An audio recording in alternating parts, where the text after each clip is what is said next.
What's up guys, T here, and today we're going to be talking about tank, ship, and plane upgrades in that order, so using Army, Naval, and Air XPs to upgrade your machines of war to better combat the enemy. First, I just want to take one moment to thank everyone who has subscribed to me. It really means a lot, especially those who are regularly leaving comments. I really appreciate that.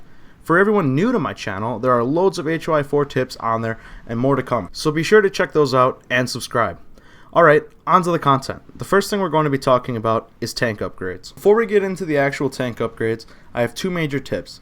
The first being, always try to upgrade all at once, meaning be sure to do all the upgrades you're intending to do in one fall swoop instead of doing it in partials, because every time you do a partial upgrade it creates a new variant, and that thus every time you swap that in creates a dip in your production efficiency, which is explained in my production efficiency video, which I'll link at the end. You can also find in my QuickTips series on my channel.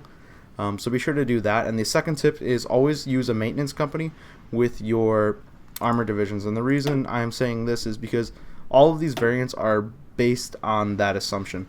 And what the maintenance company does for you, if you're not aware, is it gives you a 25% reliability to all the equipment within that division when the company is in that division. So if you have a tank with 75% reliability and you have it equipped at level tier 1, you're going to get 100% reliability and plus 5 each time, so 30, 35, and 40, and that's obviously with the years, so that's extremely important as well. So the first tank I want to talk about is a personal favorite of mine, and that is the 1936 variant of the light tank, or the light tank 2. The reason this is a personal favorite of mine is it moves at 12 kilometers an hour, which is the same speed as motorized infantry. Another reason is that when you upgrade the main gun fully, it has the same amount of punch as a Nilla tier 2 medium tank. Talk about a lot of punch in a small package. So I have two variants for the regular tank, one to be used as a mainline battle tank and the other to be used as a support mechanism for your infantry companies. For the main battle tank, I'd recommend upgrading the gun 5 times, the engine 5 times, and the reliability twice, for a total cost of 390 army experience. If you had to upgrade it in pieces, I would upgrade it this way: engine once, main gun twice, reliability, engine, gun, reliability, engine again, gun, and then engine, and then you get that 390. For the model that's going to be partnered with your infantry, whether it's foot infantry or motorized infantry, I would do a very similar build to this, except I would only upgrade the engine 3 times. The reason I'm upgrading the gun is obviously to get more attack. The reason I'm upgrading the engine is to get back to the 12 kilometer speed, and then I go up 2 more to get the extra speed for if it's just the tank variants. And the reason I'm upgrading the reliability is the gun decreases reliability, and this is going to get you at a reliability that's going to be able to get you at 100% reliability. So this plus 25 is 101. If you did any less, you'd have less reliability. If you did more reliability, you'd be doing overkill. And then the reason I don't do any armor upgrades is, again, because of the speed issue. And also, when you upgrade the armor on this tank, it never gets to a level that's actually worth keeping, because it's already strong enough to not be penetrated by regular infantry, but anything else it faces, such as medium tanks or anti-tank, there's no way to the armor to get strong enough to be resistant to the penetration of those anti-tank materials. Now, for the SPG, tank destroyer, and anti-air variants of this tank, I'd recommend using the same upgrades as what you're using it for. So if you're using it to put in your armor division, use the same as the armor division tank. If you're using it to put it with your infantry, use it the same as the infantry division tank. The reason being is that is still the best way to upgrade them, and I would highly recommend using those extra variants because they're actually quite useful and make you a lot better well-rounded. Some cool facts about those variants is that the souped up tank destroyer can pen vanilla tier 3 medium tanks. The souped up SPG is as good as tier 3 infantry artillery, and the souped up anti-air is better than the tier 3 infantry anti-air. Of course, these mechanized based variants have a higher production cost than the infantry based ones, but they're one better or just as good, and you can get them at 1936 rather than 1943. Not to mention they move at 12 kilometers an hour versus 4. If you're looking for late game upgrades to the tank destroyer, SPG, and anti-air, for use with mechanized or motorized infantry, I would recommend upgrading to the tier 3 light tank and using the upgrades I have before you. And for use with regular foot infantry, I would recommend upgrading to the tier 2 medium tank again, using the same upgrades I have before you. So upgrade the gun 5 times and the reliability just once. Reason being, the engine doesn't need to be upgraded because both tanks are faster than what they're being partnered with. The motorized only moves at 12 and the foot infantry only move at 4. Main gun upgrade is self-explanatory, and reliability you only have to do once because at that point you will have maintenance company upgraded to a certain level that you don't need to use reliability more than once. Now on to the medium tanks, and I'm going to throw you a bit of a curveball here because I would not recommend using any of the medium tanks. And the reason being, the more I looked at them, the more they stood out as kind of like a tweener tank. When I was doing my research, it definitely showed that it's like the mesh between the light tank and the heavy tank, and hence medium tank. But the problem with that being is that it's not good at any particular aspect of being a tank.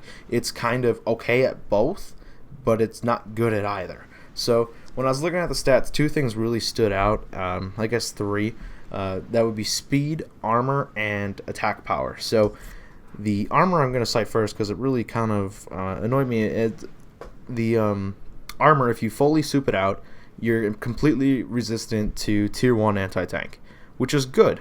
That is a good thing, but as soon as 1942 ticks around, the tier 2 anti-tank unlocks, and once again your pen. So you unlock it 1941, and by the time you get halfway through producing it and get it in the field, the tier 2 unlock comes out and you're basically negated. So that's unfortunate.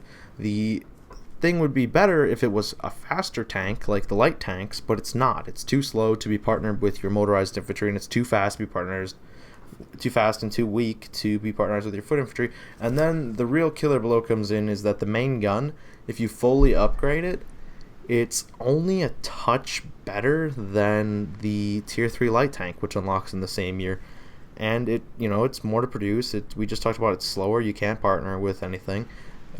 It's kind of the kiss of death in my opinion for that. So sorry guys, I would not recommend using medium tanks. I know some of them are the coolest, more iconic ones, like the T-34 for the Russians, the Panther, excuse me, for the Germans, or the Panzer IV, as I was actually trying to say, I guess, or the Sherman for the Americans, which I absolutely love. I mean, if you've seen the movie Fury, you got to relate to that. But don't use medium tanks. I mean, just please don't use medium tanks. And I know a lot of people are going to severely disagree with me for saying that, but I did my homework before making this video, and my hours of research for this video really pointed not to use medium tanks. The tank I'm actually going to show you instead is going to be your mainline battle tank. So the tank I'd recommend using instead of your medium tanks is actually the tier 2 heavy tank. And that is right here. And the reason I'd recommend using this instead is because I would use this as your mainline battle tank because it has the armor, the gun's more powerful, and it's fast enough to be partnered with your foot infantry should you need it. So it's going to go, they travel at 6 kilometers an hour, so when you partner with your 4-kilometer foot infantry, it's going to be fast enough to be partnered with them as well. It's fast enough to move around your front lines to be your mainline battle tank, and you're not going to lose a lot of these suckers. The armor value on this tank is insane. Now let me stop just talking about how great the tier 2 heavy tank is and actually show you. So what I do is upgrade the main gun 5 times, the engine 5 times, the armor 5 times, and the reliability 3 times. So the reason being is what you're going to end up with is a soft attack that is on par with the vanilla version of the tier 3 heavy tank, a piercing value that is strong enough to penetrate the tier 3 heavy tank and any other tank other than the super heavy tank. So pretty much whatever enemy armor they throw at you, for the most part, you're going to be able to handle it. And on the flip side, your armor value is so high that it cannot be penetrated by a vanilla tier 3 heavy tank. The only thing that can pen this is the vanilla super heavy tank. That or tier 3 anti-tank. It cannot be penned by tier 2 anti-tank. And the cool thing about that is those 2 things that can pen you, they don't even come into existence until 2 years later. So you're going to have at least 2, if not more, years of just free roaming with this tank where nothing is going to be able to pen it. The 2 major downsides of using this as your mainline battle tank is 1, it's hella hard to produce because it has a high production cost, and 2, you have to upgrade it in 2 stages because it costs so much army experience. So what I'm going to show you is how I would upgrade it in 2 parts. So for the first upgrade, I would recommend upgrading the main gun 5 times, the armor 5 times, and the reliability 3 times. This is going to cost you a total of 455 army experience, and just this one first upgrade is actually going to give you that super tank we were talking about. The part 2 is going to be adding the 5 engine upgrades, and this isn't actually even necessary. That's just to get your speed up from, because the gun and the armor take your speed down. The 5 engine upgrades get you back up to that 6 kilometers an hour, which is good. It is good to be able to move around the map quickly. It's better to react and different things like that, but not necessarily needed with a heavy tank. So all in all, if you go with the engine upgrade, it's going to run you 855 army experience. But like I was saying, with this tank fully souped up, you are going to have a monster on your hands. It's going to be able to handle anything. I want to say anything, but mostly anything that anyone's going to throw at you.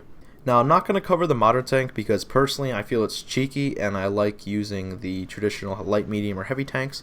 I'm sure you can figure out how to upgrade it from the tips you've seen so far in this video. The other thing I'd like to leave you with about the tanks is I'd recommend not using the super heavy tank, and that's because it is so freaking slow. It moves at 3.5 kilometers an hour, and the bonuses you're getting for the attack and the armor really aren't that much better than what you're getting out of, say, like the tier 3 heavy tank. I'd rather go with the tier 3 heavy tank and soup that up, because you'll have that 6 kilometer an hour speed, which is almost double what the super heavy tank is moving at, and you'll be just as effective, if actually maybe even more effective, since you can move faster. So yeah guys, I'd recommend avoiding the super heavy tank. As tempting as it is, because it's super, but I would avoid it. Alright guys, this is getting about as long as I want to make it, so it looks like this is going to be a bonus quick tip Memorial Day for the holiday weekend. So be sure to look for the ship and plane upgrade videos in their own individual quick tips. As for this video, if you enjoyed it, please hit that like button before you go. For more content that I'm producing daily here on my channel, hit that subscribe button. And as always guys, thanks for watching.